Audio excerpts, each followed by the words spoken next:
Open this safe, and my $200 million is yours."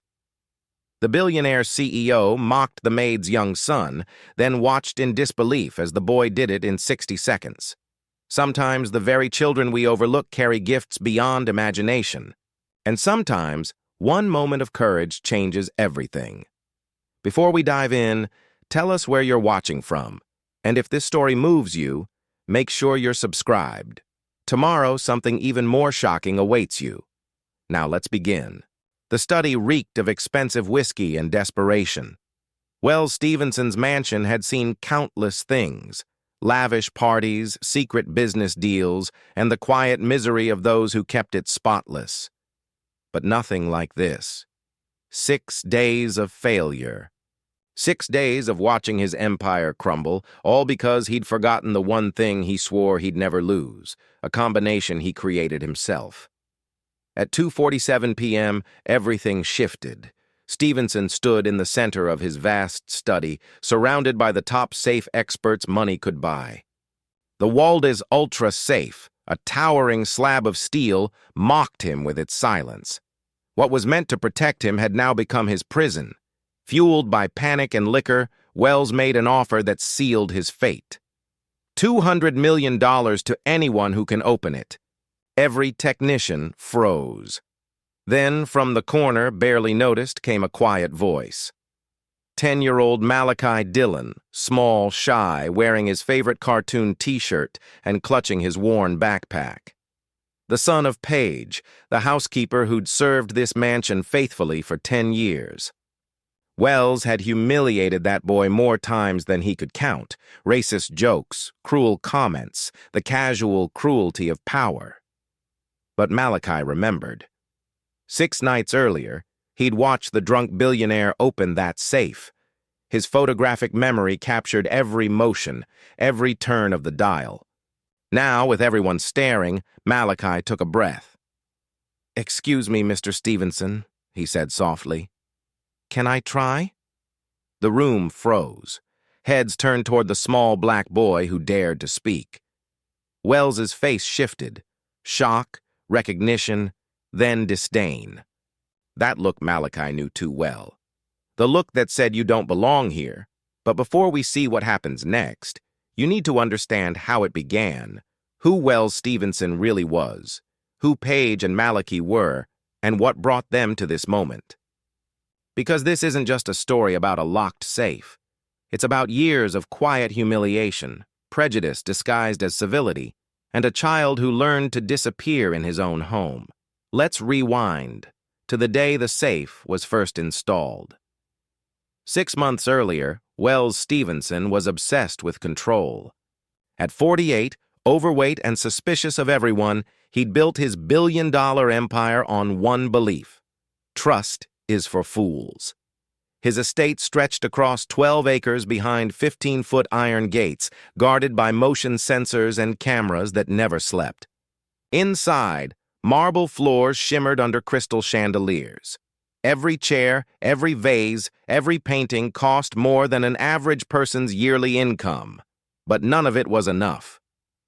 "I don't trust anyone," Wells declared to the 3 Swiss safe manufacturers sitting in his study.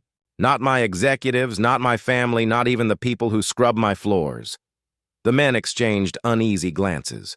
They'd flown from Zurich for this private consultation, armed with catalogs of their most advanced models, biometric locks, seismic sensors, time delay systems. Wells rejected each one. "Too common," he said dismissively. "If you can make 10, someone can break one. I want something unique. No blueprints, no duplicates, no overrides, nothing." The lead designer, a precise man with silver-rimmed glasses, leaned forward. "Mr. Stevenson, that level of customization is extremely costly, and if you forget the combination—" "I won't forget," Wells cut him off. "My memory's flawless. I just need a vault no one else on Earth can open." The Swiss man hesitated, then nodded.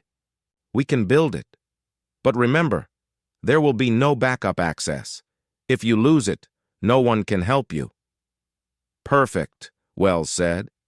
3 months and $300,000 later, the Waldes Ultra arrived. Resistance Class 7, the highest security rating in existence. 6 feet tall, forged from bulletproof steel, and operated entirely by mechanical precision. No electronics, no codes, just one secret sequence of dial turns known only to Wells Stevenson. He watched as workers bolted it to the concrete floor of his study. Through the open door, he saw the rhythm of his household, his assistant rushing by, the driver polishing cars, and Paige, the housekeeper, quietly pushing her cart down the hall.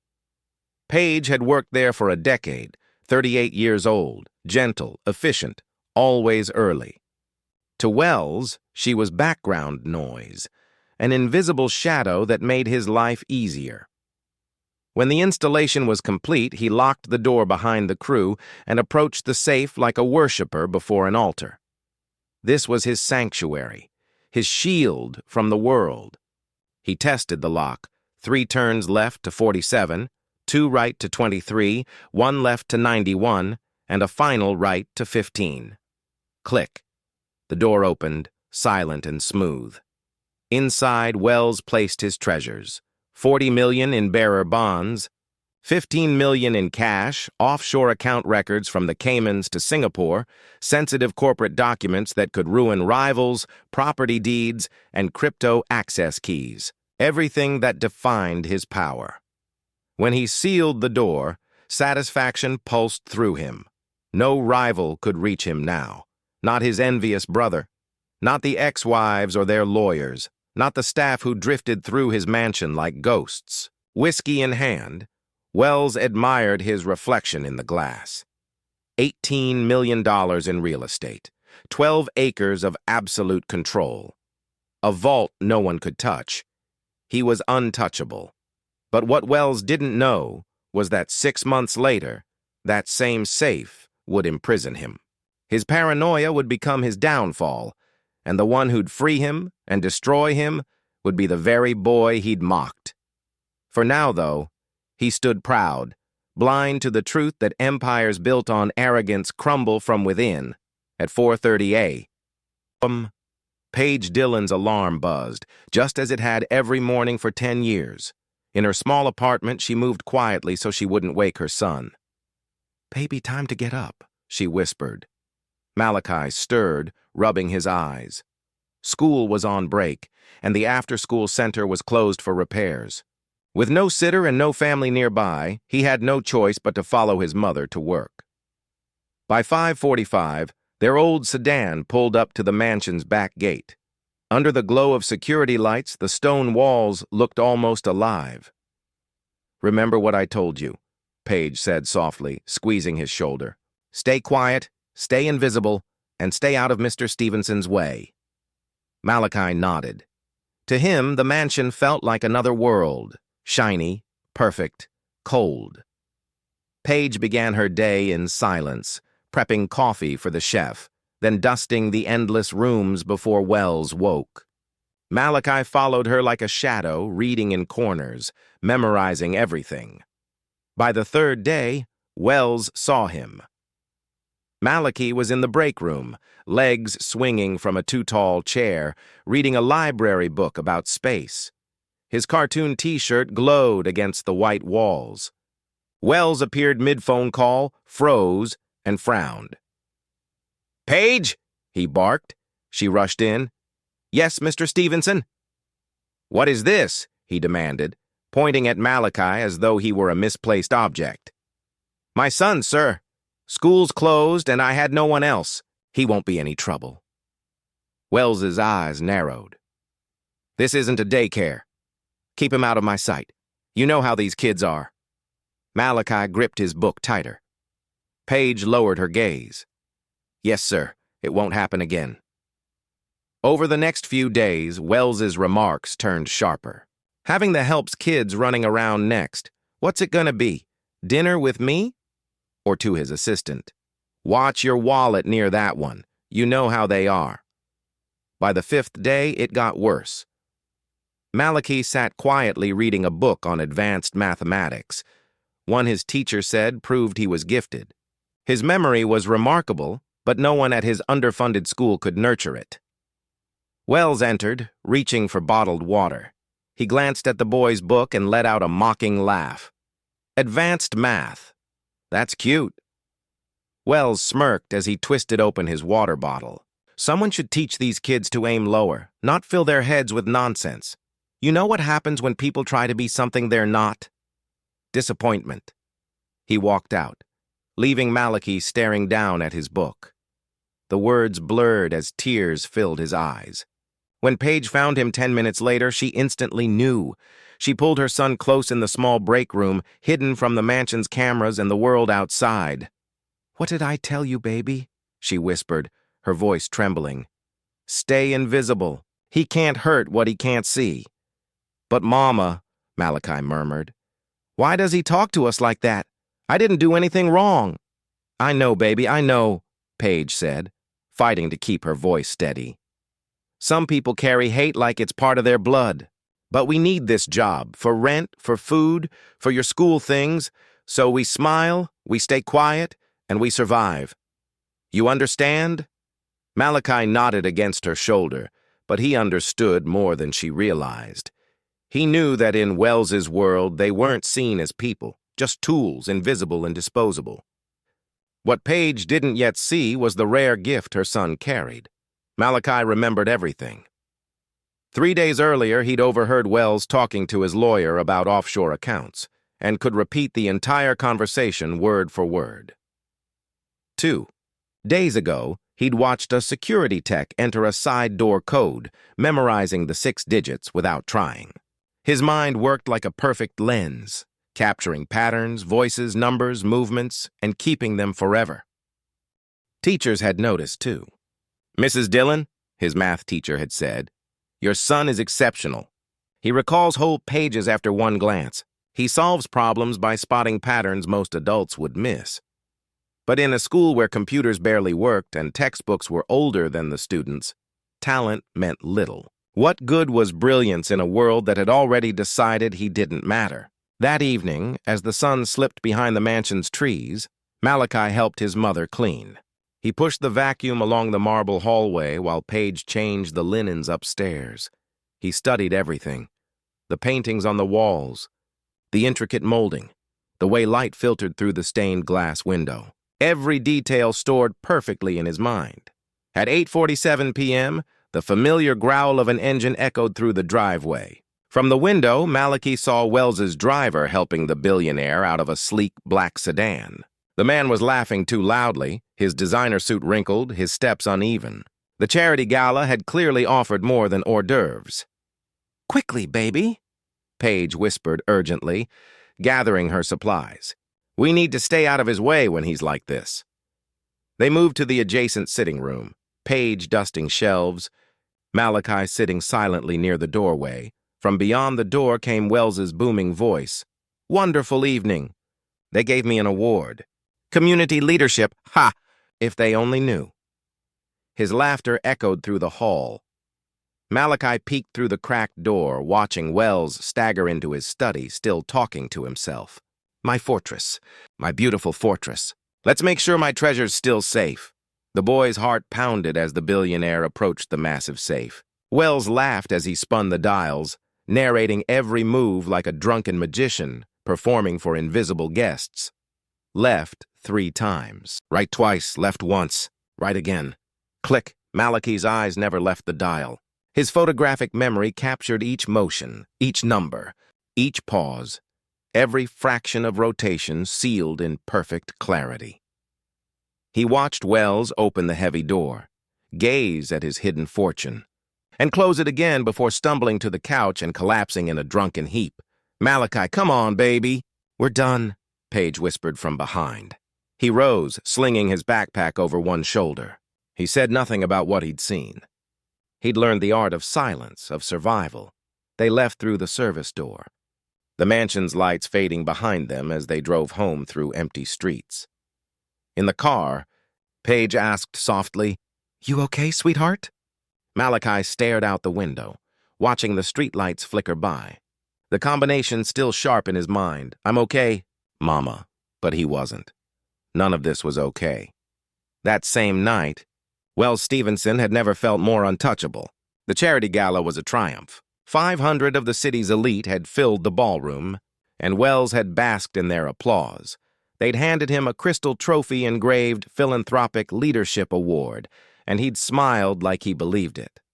His speech about compassion and giving back had drawn cheers, and every camera flash fed his ego. It was all a performance. Wells didn't donate out of kindness, he did it for tax breaks and headlines. But standing under those lights, 6 glasses of champagne and 3 whiskeys deep, he felt like a king. At 10:30 p.m., alone in his study, Wells poured himself another drink from the crystal decanter. His jacket was tossed over a chair, his shirt untucked, his tie half undone. The mansion was silent, most of the staff gone except for Paige, finishing her duties quietly down the hall. Wells raised his glass to his reflection in the darkened window. "To me," he said with a laugh. "Community leader, philanthropist, genius." That last word made him glance at the safe, his monument to paranoia. He admired the metallic giant gleaming under the soft lamplight. $300,000 of perfection, he muttered. Nobody can crack this. Nobody. Outside, Malachi moved quietly down the hall, dusting picture frames as his mother vacuumed the staircase. He froze when he heard Wells's voice. The study door was open just enough to reveal the billionaire swaying near the safe. "Stay invisible." His mother's warning echoed in his mind. Malachi pressed himself against the wall, the dustcloth clenched in his hand. "You know what?" Wells chuckled, his words slurring. "You deserve a show, my masterpiece." He giggled, a strange, childlike sound from a man his size. Then he began to turn the dial. "Left," he muttered. 3 full turns. "Stop at 47. That's the year my father died. The year I inherited everything." The dial clicked softly into place. Malachi's eyes stayed locked on the numbers. "Left 3 times, 47. The image burned into his memory. "Now right," Wells continued, dragging his words. 2 full turns. "Stop at 23. That's my lucky number. Won my first poker game with pocket 3s. Right 2 times. Stop at 23. Then left again, just once. "Stop at 91, Wells murmured proudly. "That's the year I started my company. Best decision I ever made," he grinned to himself. "Left 1 time, stop at 91. And finally," he straightened, his tone theatrical, "right to 15. 15, the number of millions I made on my first deal. Beautiful, isn't it? A combination that tells my story, right to 15. There was a heavy click, deeper than the others. Wells gripped the handle and pulled. The safe door swung open with smooth, mechanical grace, revealing the wealth inside. Even from his hiding spot in the hallway, Malachi could see the contents, stacks of crisp cash, documents in leather folders, and files tied neatly with ribbon. "My treasure," Wells whispered, his voice thick with satisfaction. "All mine, protected, untouchable." He stood admiring it like a king before his throne, or a dragon guarding gold. Then, with a lazy smile, he spun the dial back. "Now we lock it up again," he slurred. "Reverse the sequence, add the final spin. That's the trick. You have to know both patterns, opening and closing. Brilliant, really." "I'm brilliant," Malachi watched closely, his mind absorbing every movement, the reverse turns, the pauses, the rhythm of each rotation. It was all burned into his memory with perfect precision. Wells stumbled backward, catching himself on the edge of his desk. Pens rolled across the polished surface, some clattering to the floor. "Whoops," he laughed, making no effort to pick them up. He turned toward the couch, exhaustion overtaking him. Within seconds, he was face down on the cushions, one arm dangling, shoes still on, his breathing deepening into a drunken snore. Malachi stood frozen in the hallway, heart hammering. He had just witnessed something no one was ever meant to see, the code to the one thing Wells trusted more than people. Left 3 times to 47. Right twice to 23. Left once to 91. Right to 15. Each motion was locked in his mind forever. Hearing his mother's footsteps and the hum of the vacuum fade, Malachi quickly resumed dusting the frames, pretending to work. By the time Paige appeared at the top of the stairs, he was already several feet down the hall, calm and focused. "Almost done, baby?" Paige asked softly, winding the vacuum cord. "Yes, Mama." They finished in silence, moving like ghosts through the mansion. From the open study door came the faint sound of Wells's snores. Paige glanced inside, her expression unreadable, then guided Malachi toward the service stairs. They slipped out through the kitchen, the cool night air washing over them after hours in the suffocating stillness of wealth. Paige's old sedan waited under the harsh glow of security lights, paint dull and keys sticking in the lock. She turned the ignition, the engine coughing before starting. As they drove away, Malachi looked back through the window. The mansion loomed large, its glowing windows a reminder of everything they'd never have. Inside, a billionaire slept soundly, wrapped in money and arrogance, believing his fortress made him untouchable. "You okay, baby?" Paige asked quietly, eyes on the road. Malachi turned toward her, seeing the fatigue in her face, the long hours, the thankless labor, the invisible strength. "I'm okay, Mama," he whispered. But he wasn't. Not really. He held a secret now, a dangerous one. The combination to Wells Stevenson's fortress, the key to everything the man valued. And Malachi didn't know what to do with it. So he said nothing. The streets changed as they drove, wide boulevards giving way to narrow lanes, manicured lawns replaced by cracked sidewalks and flickering streetlights. 23 minutes later, they reached their apartment complex. The paint on the walls was peeling, the front door latch loose, the hallways echoing with distant music and the smell of fried food. Paige parked between two beat-up cars and turned off the engine. For a moment, neither of them spoke. Through the windshield, they could see the life they lived. Clothesline ropes hung between balconies, TV light flickering through thin curtains, a neon sign from the corner shop glowing faintly. It wasn't luxury, but it was home. 12 acres versus 800 square feet. Crystal chandeliers versus a rattling ceiling fan. A $200 million safe versus a checking account that barely survived each month. "Come on," Paige said softly, reaching for her purse. "You've still got reading to do, even on break." They climbed the stairs together, Malachi's backpack bouncing lightly against his shoulders. Inside, Paige made sandwiches while Malachi sat at the small table, a library book open before him. But he couldn't read. The words blurred as his mind replayed the scene over and over, the gleam of the safe, the turn of the dial, the drunken voice counting rotations, left 3 to 47, right 2 to 23, left 1 to 91, right to 15. He didn't yet understand why it mattered. Didn't know that in 6 days, this memory would change everything. For now, he was just a 10-year-old boy in a tiny apartment, eating a sandwich, holding a secret he never asked for, trying to stay invisible in a world that refused to see him. Wells Stevenson woke to the sound of his phone screaming on the nightstand. Sunlight slashed through the curtains, stabbing at his eyes.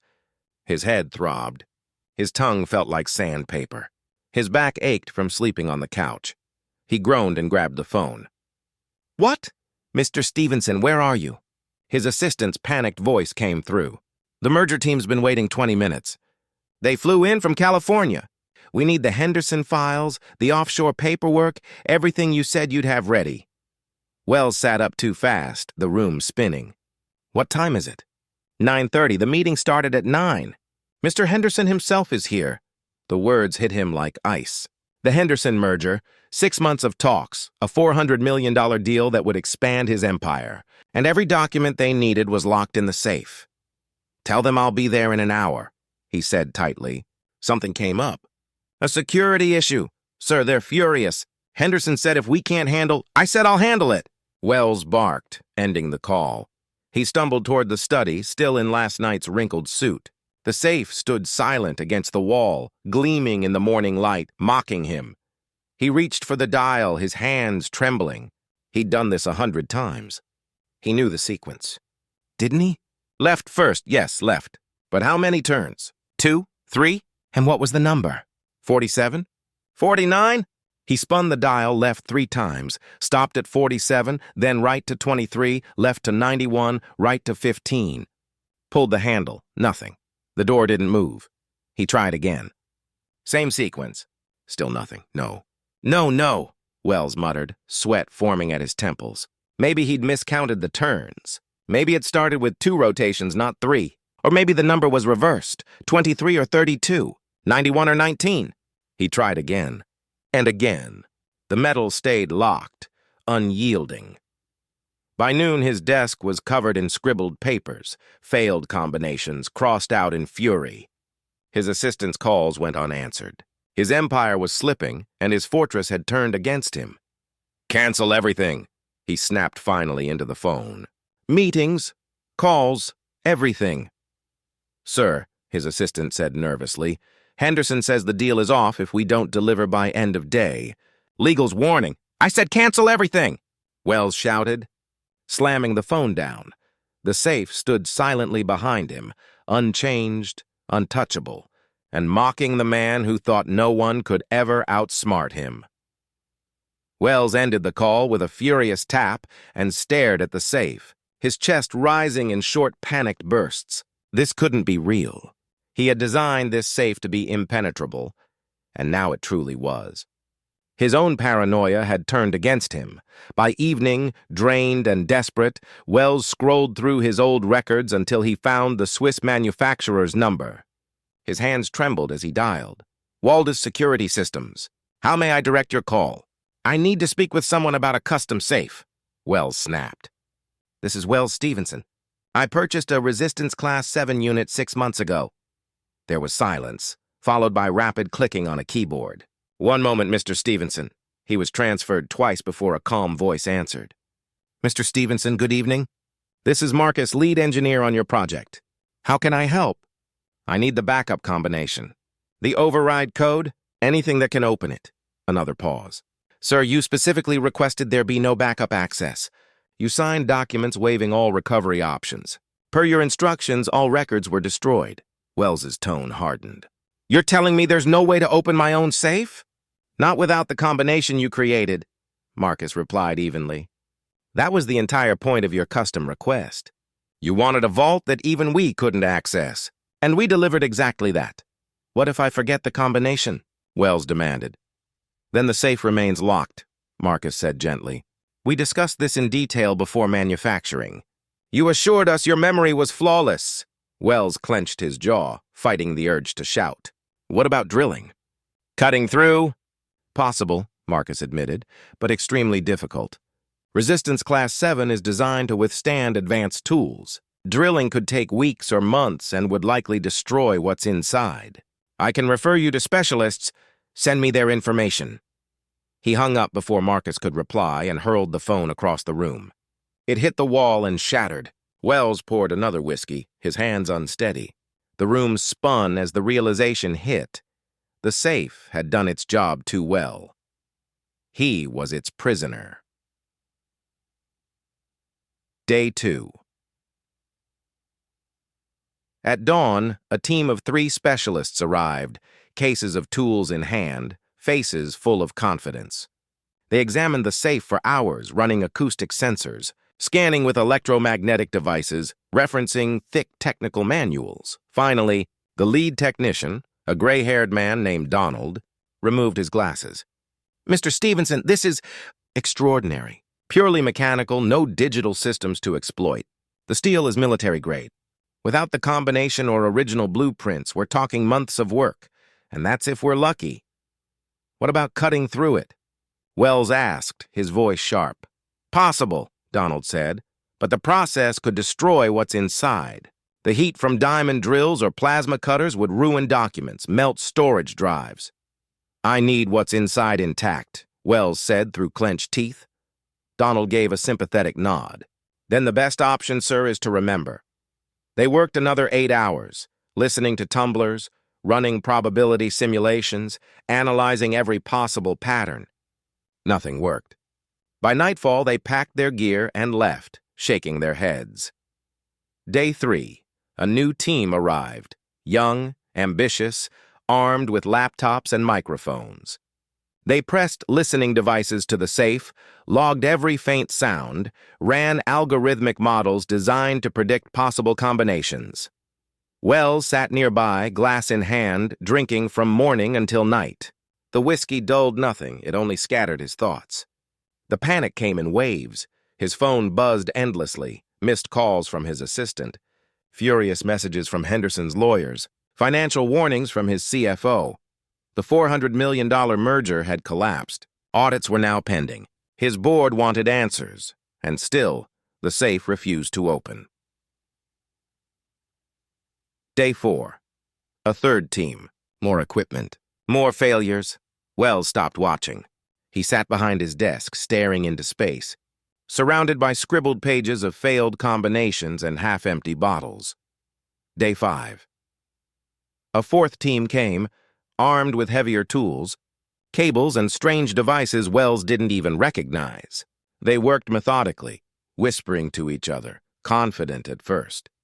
But by night, they too admitted defeat. The study looked like a wreckage site. Cables draped across the floor, laptops flashing error codes, steel filings on the rug. And in the center of the chaos, the safe stood immaculate, mocking them all. Wells was on his 6th whiskey when the 5th team arrived. These were supposed to be the best, renowned across the East Coast for cracking what others couldn't. Among them was Sasha Gates, a sharp-eyed woman in her mid-40s whose calm precision contrasted with Wells's unraveling state. She knelt before the safe, inspecting every inch, her movements slow and deliberate. "How long have you been locked out?" she asked. 5 days, Wells rasped, his voice rough from sleepless nights. "And you're sure you don't remember any of the sequence?" "I remember the numbers," he admitted. "Just not the order. Or the turns. Every time I think I've got it, nothing works." Sasha nodded thoughtfully. "Mechanical locks like this have no shortcuts. No electronics, no overrides. It's beautiful engineering, and terrible when you're on the wrong side of it." "I don't have months," Wells said hoarsely. "I have collapsing deals, audits, legal threats. I need it open now." "Then, Mr. Stevenson," she said evenly, "you'll need to remember." She began her work in silence. Day 6. Wells hadn't slept more than an hour in days. His business empire was faltering. The phones never stopped ringing. Angry partners, nervous investors, impatient attorneys. He ignored them all.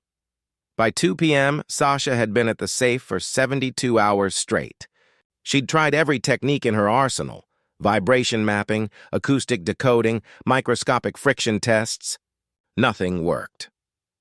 Wells watched her, his nerves frayed, his patience gone. He poured another drink, the burn doing nothing to quiet the chaos in his head. Then something inside him snapped. He stood abruptly, swaying slightly, and lifted his glass toward the steel vault that had ruined him. "If anyone can open this safe," he shouted, voice thick with anger and whiskey, $200 million is theirs." The room fell into stunned silence. Tools stopped moving. Every specialist turned to stare. "Sir?" one of them asked cautiously. "Are you serious?" "Yes," Wells barked, waving his glass. $200 million. "I don't care who does it. Just open the damn thing." His words echoed through the room, searing into memory.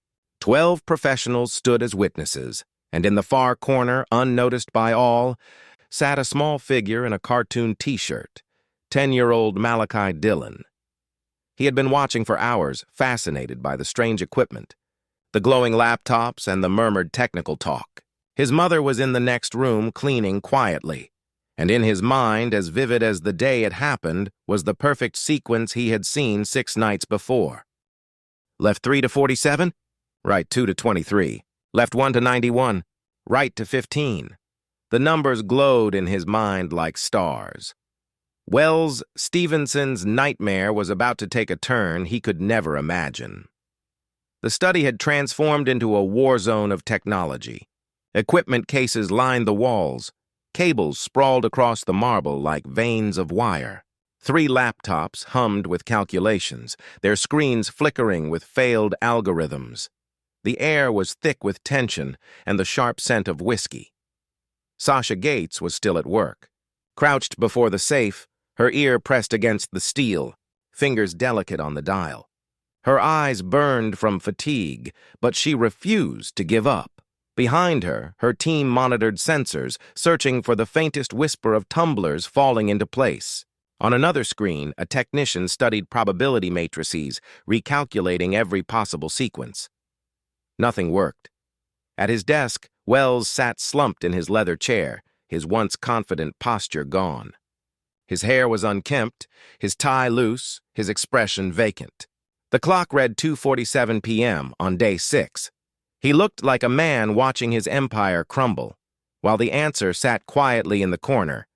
Disguised as a child no one bothered to see, Wells looked like a ghost of the man he once was. His perfectly styled hair stuck out in uneven tufts. His eyes were bloodshot, his hands shaking slightly. His phone lay face up on the desk, vibrating with one notification after another, each one a fresh accusation. His lawyer had called 4 times in the past hour. His CFO's emails were growing frantic. And now his board had called an emergency meeting to question his leadership. Everything he'd built was crumbling. The Henderson merger, gone. The $400 million deal that once defined his legacy was now a public failure. Word had spread like wildfire. Wells Stevenson can't deliver. Partners were backing away. Investors were whispering. And through it all, the safe sat silently. Mocking him, his phone buzzed again. Another message from his lawyer.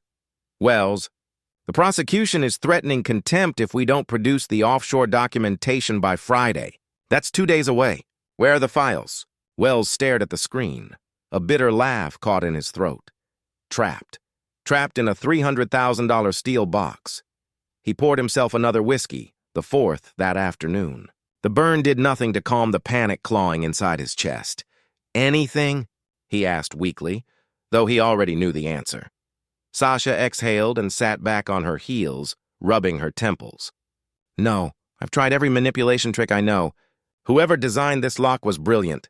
I designed it, Wells said with a hollow laugh. Told them exactly what I wanted. No overrides, no fail-safes, perfect security. Sasha stood, her knees cracking. Perfect security also means perfect isolation when you lose the combination. One of her team members, a young technician named David, glanced up from his laptop. We could try a full brute force sequence, but that's millions of combinations. At this rate, it would take 7 years. I don't have 7 years, Wells snapped, staggering to his feet. I don't even have 7 days. His phone buzzed again. He picked it up, and the message nearly made him dizzy. Emergency board meeting Monday.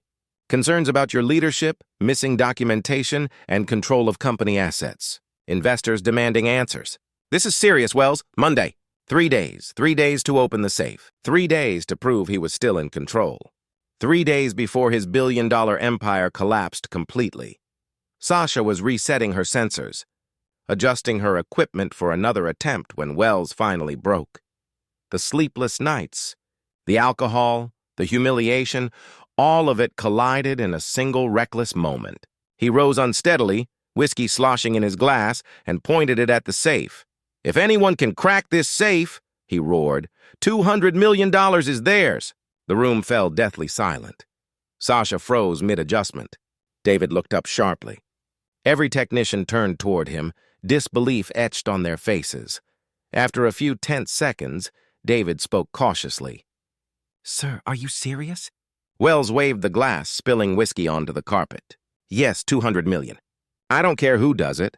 I don't care how they do it. Just open the damn thing! He meant it. In that moment, drunk and defeated, he would have promised the world to anyone who could end his torment. The fortune locked behind that door was worthless if he couldn't reach it. Sasha straightened, her expression unreadable. Mr. Stevenson, that's a serious offer. If you're truly committed, you should put that in writing. Fine, Wells barked, stumbling toward his desk. Whatever it takes.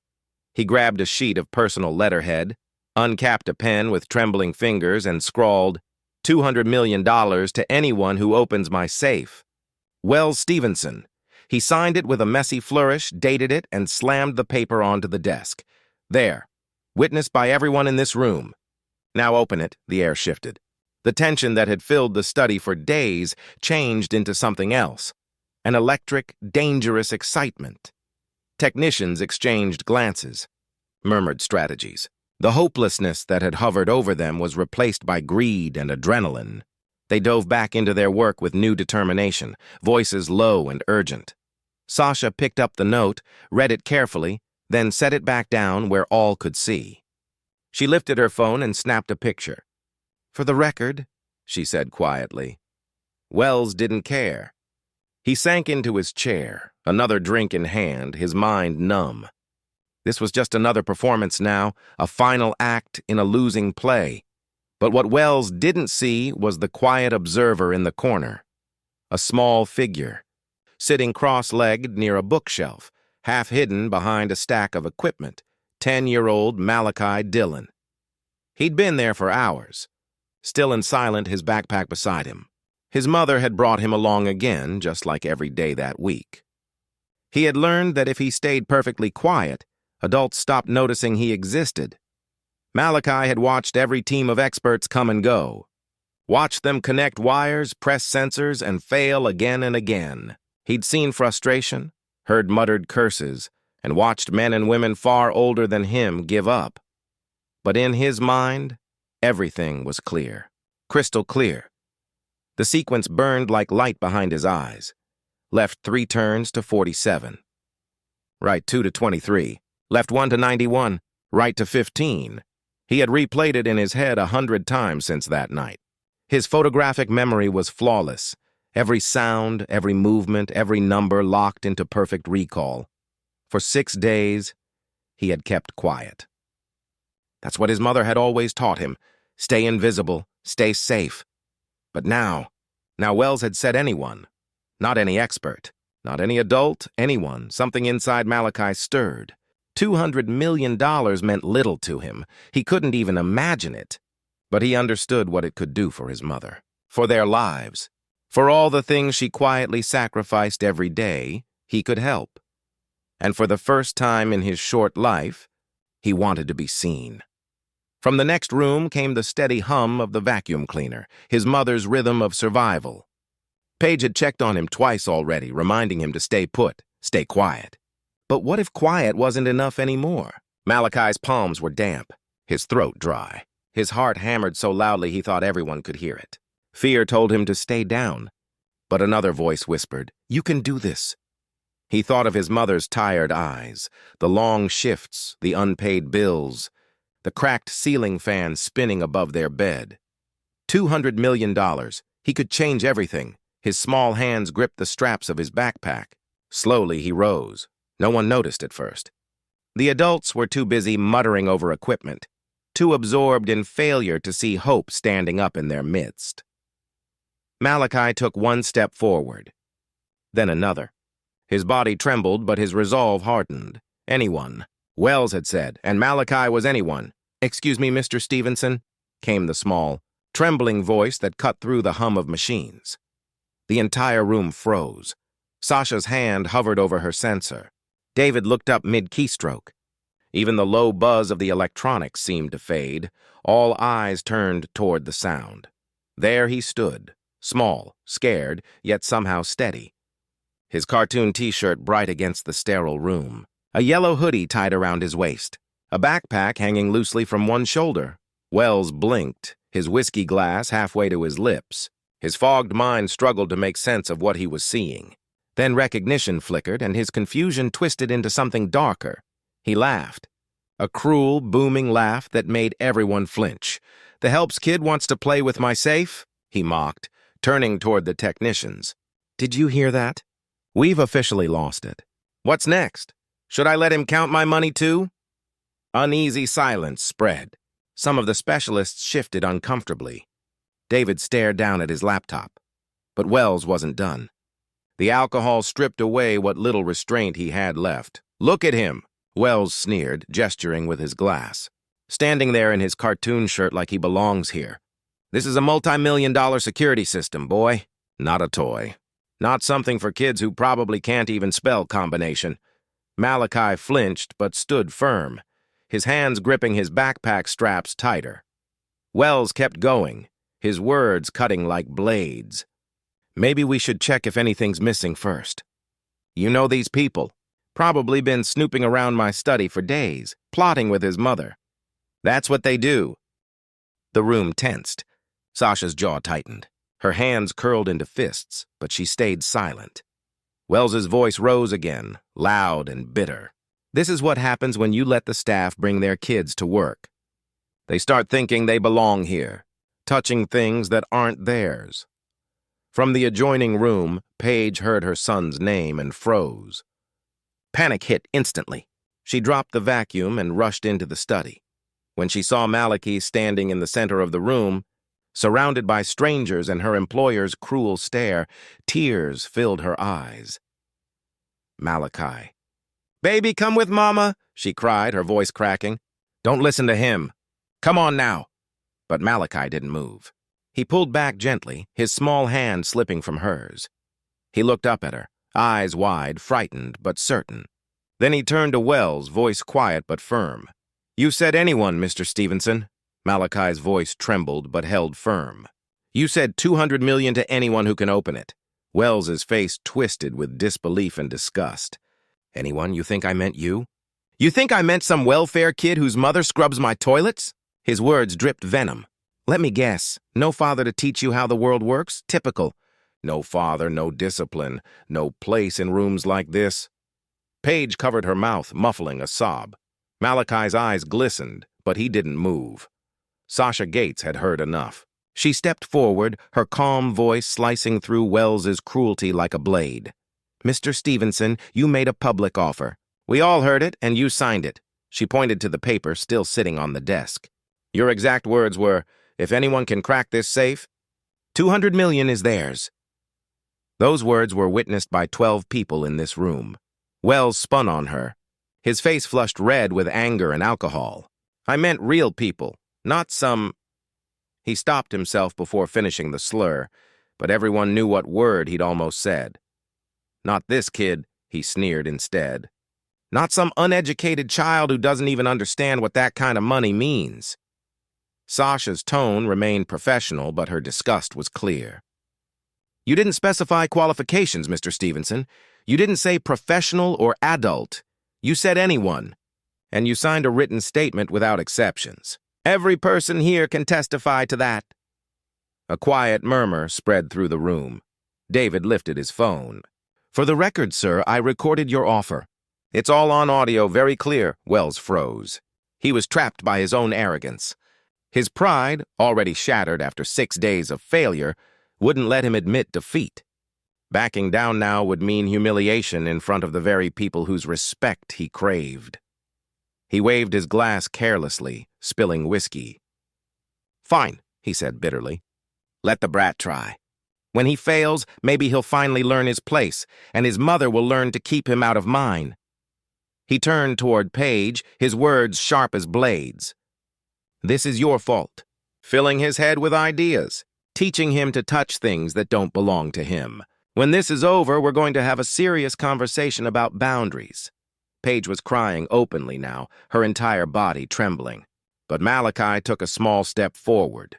The technicians instinctively moved aside, parting to make way for him. Some looked at him with pity, others with uneasy fascination. Sasha's expression was unreadable. Curiosity and quiet awe mixed in her eyes. The safe towered over Malachi like a giant. The dial sat high above his reach. He stood on his tiptoes, stretching, fingers brushing against the cool metal. Behind him, Paige covered her mouth, tears streaming silently. Wells leaned back against his desk, smirking. "Go ahead, genius. Impress us." Malachi closed his eyes. In his mind, the memory replayed perfectly, the night 6 days earlier. Wells stumbling into the study, laughing, drunk. The sound of his slurred voice narrating every turn of the dial. Left 3 complete rotations to 47. Right 2 to 23. Left 1 to 91. Right to 15. It was all there. Clear, precise, permanent. Malachi opened his eyes. The room was so quiet he could hear his own heartbeat. He placed both hands on the dial and began to turn it. Left. 3 full turns. 1, 2, 3. Stop at 47. The metallic clicks echoed softly. Wells's smirk faltered for a split second. That number, 47, meant something. But no, it had to be coincidence. Malachi turned the dial again. Right. 2 full rotations. Stop at 23. His tongue peeked from the corner of his mouth, concentration etched into his small face. The technician stood frozen, watching. Left. 1 full rotation. Stop at 91. Sasha leaned forward slightly, her eyes narrowing.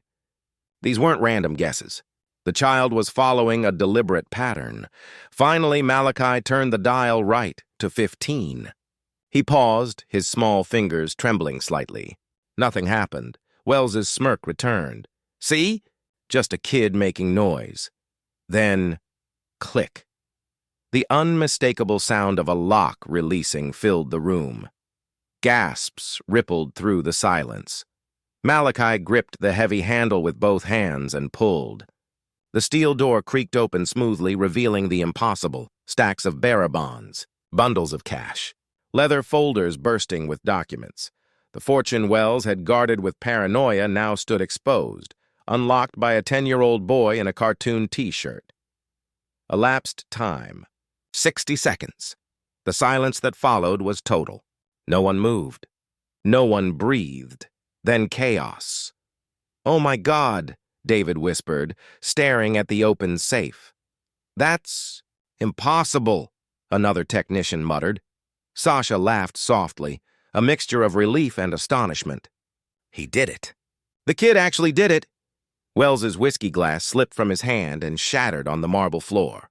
The sound cracked through the room like a gunshot. Amber liquid spread across the white tile as his expression morphed from disbelief to fury. "That's impossible," he shouted, his voice cracking. "He cheated. That little—" He caught himself again, barely. "Paige, you told him! You helped him! You've been plotting to steal from me!" Paige shook her head desperately, still clinging to her son. "Mr. Stevenson, I swear, I don't know the combination. Nobody does except you! Liar!" Wells lunged forward, grabbing Malachi by the front of his shirt and lifting him off the ground. "How did you know? Did you spy on me? Install cameras? Tell me!" "Mr. Stevenson, let go of my son!" Paige screamed, rushing to pull him back. Wells shoved her away roughly. She hit the wall hard, gasping in pain. "I saw you!" Malachi cried, his voice shaking. "That night when you came home. You opened it. I just remembered." "Liar!" Wells roared, shaking him violently. "Nobody remembers something like that. Especially not some ignorant—" He didn't finish, because Sasha was already there. She grabbed his arm with surprising force. "Touch him again and I'll call the police myself." Wells hesitated.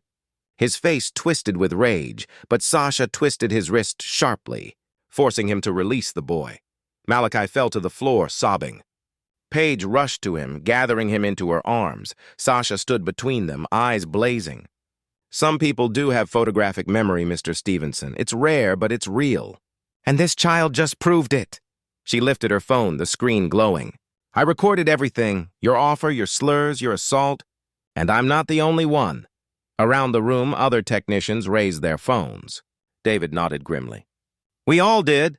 Wells froze as realization dawned. 12 witnesses. Multiple recordings. His words, his violence, his humiliation, all captured. He stared at the open safe, his fortune exposed, his empire unraveling. Then he snapped. "I'm not paying!" he roared, voice hoarse with rage. "You think I'll give $200 million to him? To a welfare kid who probably can't even count that high?" He took a threatening step forward, but Sasha didn't move. "Step back, Mr. Stevenson," she warned, her voice low and steady. "This is my house." "My safe, my money!" he screamed. "I don't care what I said. I was drunk. Desperate! No court would make me pay a child him." The words hung heavy in the air, raw and ugly. Years of concealed prejudice now stood exposed for everyone to see. His mask of civility had crumbled completely. "You people are always looking for handouts," Wells ranted. "Always trying to take what's not yours. This is theft! A setup!" "Sir," David said carefully, still recording, "you're only making it worse." "Worse?" Wells barked out a laugh that had no humor in it. "My safe's open, my business is ruined, and you all expect me to pay a child for it? Get out! All of you, get out of my house!" The technicians began packing their equipment. No one argued. They moved quickly but quietly, exchanging uneasy glances. Wells turned on Paige. "You're fired. Both of you. Pack your things and get out. You and your little criminal son are finished here." Paige looked up at him, her face streaked with tears, but her eyes were different now. "No longer afraid, you heard me?" Wells bellowed. 10 years of cleaning this house, and this is how you repay me? By teaching your boy to rob me? I'll make sure no one in this city hires you again." He pointed toward the door, his hand shaking with rage. "Get out, and don't expect a reference. I'll tell everyone what you tried to do." Paige stood tall, pulling Malachi close. His face was buried in her side as she guided him toward the door. Sasha walked beside them, protective and silent. "Come on," she whispered. "You don't have to listen to this." But Wells wasn't finished. "That's right, run! Take your little thief with you! When the police show up asking about theft and conspiracy, don't say I didn't warn you. I've got lawyers. I've got power. You have nothing." The technicians filed out one by one. Some looked back with pity, others with disgust. David's phone was still recording, catching every hateful word. As they passed the open safe, Sasha paused. Her instincts as a professional, and as someone who'd seen the corruption of power up close, told her to look closer. She leaned in and froze. Stacks of documents bearing offshore bank letterheads. Cayman Islands, Switzerland, the British Virgin Islands, bundles of bearer bonds that made no legitimate sense. Folders stamped with names she recognized, names tied to ongoing financial crime investigations. And on top of one stack lay a spreadsheet, showing 2 columns, revenue reported to IRS and actual revenue. The difference was staggering. Sasha pulled out her phone and took several quick photos of the safe, the files, the evidence. David noticed and followed suit. Then 2 more technicians did the same. Camera shutters clicked softly. Evidence saved. "What are you doing?" Wells shouted, realizing too late. "Stop! That's private! That's confidential property!" But the damage was already done. The fortress he had built to protect his secrets had become the vault that exposed them. "That's evidence," Sasha said coldly, slipping her phone into her pocket. "Evidence of what?" Wells demanded. "I'm not entirely sure yet," she replied, her tone sharp as glass. "But I'm obligated by law to report what I see. And what's in that safe looks a lot like financial fraud." Wells's face drained of color. "You can't prove anything. Those are legitimate business documents." "Then you have nothing to fear," Sasha said evenly. "But I know what I saw, and so do they." She gestured to the others, all holding their phones, cameras still recording. The truth hit Wells like a blow. His fortress wasn't just breached. It had been documented. Every incriminating file, every secret, now lived on 6 devices far beyond his control. His empire was bleeding and he couldn't stop it. "Get out," he said quietly, his voice low and dangerous. "All of you, get out before I call my lawyers." "Already planning to," Sasha said coolly. She turned to Paige, who was standing in the doorway clutching Malachi. "Come with me. You're riding with us. We need to talk." They left together, followed by the technicians, carrying not just their equipment, but evidence that would end a billionaire. The study emptied fast.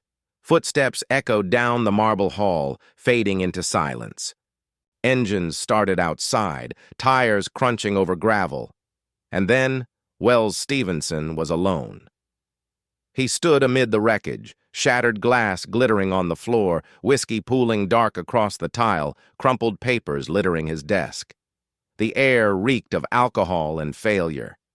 Cables trailed like veins across the marble, leading to nowhere, and in the center of it all, his masterpiece, the custom safe, stood wide open. Its door gaped like a wound, its contents exposed to the world. The vault that was supposed to keep him invincible had become the very thing that destroyed him. Wells moved closer, staring at the stacks of cash, the bonds, the documents, all the symbols of power he'd worshipped for years. Once, they represented control. Now they mocked him. He thought briefly about closing the door. But why bother? The damage was done. The combination was known. The truth was out. He sank into his chair, the weight of everything crashing down at once. In less than an hour, he had assaulted a child, hurled racial slurs in front of witnesses, broken a written agreement, and exposed the financial crimes that built his empire. He had no one to blame but himself. His phone sat dark on the desk. No more calls from assistants or lawyers. The silence was final. The world had moved on, unaware that inside this mansion its owner had just destroyed himself. Wells reached for the whiskey bottle but stopped halfway. The burn wouldn't help. Nothing would. Outside, the sun was setting across 12 acres of manicured perfection, gardens, fountains, and security systems that cost more than most people's homes. Everything had been designed to keep danger out. But the real danger had always lived inside him, his paranoia, his arrogance, his hatred. A 10-year-old boy had opened his safe in 60 seconds, but Wells Stevenson had been unlocking his downfall for years, one cruel comment, one act of contempt at a time. The real breach wasn't mechanical. It was moral. The vault of his humanity had corroded long before the steel one ever did. Now it all lay open. The money, the lies, the hatred, recorded and stored forever in clouds he could never reach. He sat in silence as darkness filled the study. The open safe loomed before him like a gravestone, marking the death of everything he'd built. His empire hadn't fallen yet, but the collapse had already begun, and unlike the safe, there was no combination that could lock the damage back inside. The only question left was how far he'd fall, and whether anyone would bother to watch. Outside, in the quiet of Sasha Gates's car, Paige held Malachi close as the mansion disappeared in the rearview mirror. The boy had stopped crying, though his small body still trembled. "What happens now?" Paige whispered. Sasha's grip tightened on the steering wheel, her eyes fixed on the road ahead. "Now," she said. "Now we make sure that man pays for everything he's done. To you, to your son, to everyone." She glanced at her phone in the cup holder, the screen glowing with the evidence that would end Wells Stevenson's world. "Now," she said softly, "justice happens." Later that night, Sasha sat in her car outside a 24-hour diner, her laptop open beside her, phone tethered to a hotspot. It was 11:47 p.m. Inside, Paige and Malachi were finally eating. The boy, calm for the first time in hours, quietly worked through a plate of pancakes. Sasha wasn't eating. Her fingers flew across the keyboard, uploading files, editing, splicing, documenting. She had built a 12-minute video that told the entire story.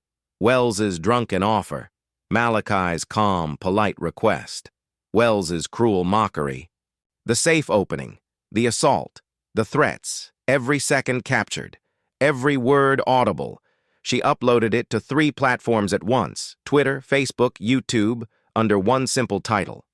Billionaire CEO offers $200 to open safe, then assaults 10-year-old who succeeds. Then she messaged every journalist, lawyer, and civil rights contact she knew. "This needs to be seen. Witnesses available, full documentation attached." She hit send. Within 2 hours, the video had 10,000 views.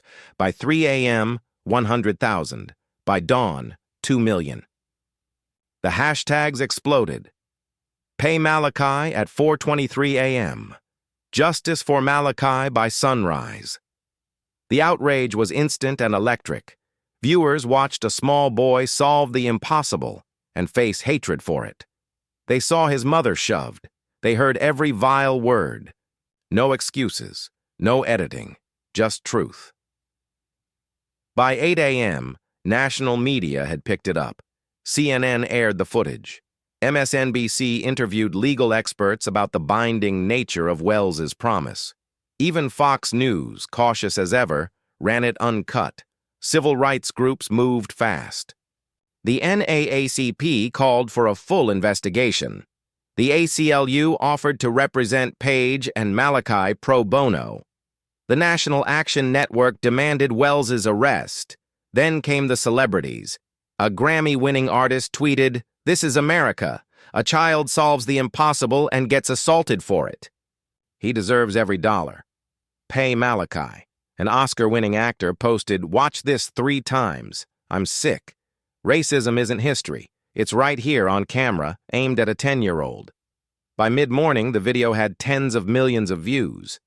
At 9:30 a.m., Wells woke to a storm of missed calls. His board, his partners, his PR team, all panicking. He ignored them and opened Twitter. His name wasn't just trending, it was the trend. His face, red with rage, was plastered across every post. His quotes dissected in every thread. "Oh, God," he whispered. By noon, corporate partners were issuing statements cutting ties. 3 major retailers dropped his products. Investors began to flee. And by 2 p.m., protesters gathered outside his estate. 50 at first, then 100, then hundreds. Signs read, "Pay Malachi. Black excellence matters. Children deserve dignity." News vans lined the street. Cameras rolled. At his downtown headquarters, employees whispered about quitting. HR inboxes overflowed with resignation emails, but the worst was yet to come. The FBI had seen the videos too, not the viral clips, but the originals, the ones showing the contents of the safe. Sasha had already spoken with federal agents that morning, forwarding every file. "Yes," she told them. "I have photos. Yes, I'll testify. And yes, it's fraud." 72 hours later, agents executed search warrants on every property Wells owned. They found everything: tax evasion, offshore laundering, shell corporations. Foreign bribes, the same safe that once protected his empire, had become the vault of his downfall. 4 days after the viral storm began, Wells's board convened. Stock prices had dropped 40%. Partners had walked. Lawsuits were piling up. They voted unanimously to remove him as CEO. When he refused, they showed him the evidence: every photo, every document, and the morality clause in his own contract. For Wells Stevenson, the locks had finally turned for the last time. Wells resigned that evening. His statement was cold, emotionless. No apology, no acknowledgement of wrongdoing. Across town, in a modest legal aid office, Paige sat beside Malachi as lawyers explained their options. The response had been overwhelming. The ACLU, the NAACP Legal Defense Fund, 3 national civil rights firms, everyone wanted their case. In the end, Paige chose a coalition of 5 attorneys, each an expert in a different area of law. Together, they built what would become one of the most powerful legal offensives in modern history. Within a week, 5 lawsuits were filed. Breach of contract for the $200 million Wells had promised, backed by his signed document and 12 witnesses. Wrongful termination for Paige, supported by 10 years of service records and proof of discrimination. Hostile work environment, with years of racist comments preserved in texts and emails from former employees. Assault of a minor, with video evidence so undeniable that criminal charges followed. And emotional distress for the pain both mother and son had endured. But that was only the beginning. Former staff began to come forward. One by one at first, then in waves. A driver who'd been paid less than his white co-workers. A Latino maintenance worker who'd been denied promotions. A black executive assistant who'd endured jokes that were anything but funny. Dozens of voices became scores, and soon a class action lawsuit emerged. 67 former employees united by shared stories of racism, underpayment, and humiliation. The pattern was undeniable. Wells's empire hadn't just been corrupt. It had been systematically built on discrimination. Media coverage exploded. Wells became the face of everything wrong with corporate power. Cable panels dissected his downfall. Academics analyzed it in papers about bias and workplace abuse. His team tried to salvage what they could. They arranged an interview with a friendly journalist, hoping to control the damage. It was a disaster. The offer wasn't serious, Wells said on camera. It was made under duress. The interviewer calmly played the footage of him signing the paper in front of witnesses. The child must have been coached, he insisted. The interviewer cited three-child psychology. Experts confirming Malachi's photographic memory was genuine. I never assaulted anyone, Wells said. Then came the clip, him grabbing Malachi, shaking him, shoving Page. Every denial shattered by his own image. The interview ended abruptly when Wells stormed off, calling the journalist biased. That clip went viral, too.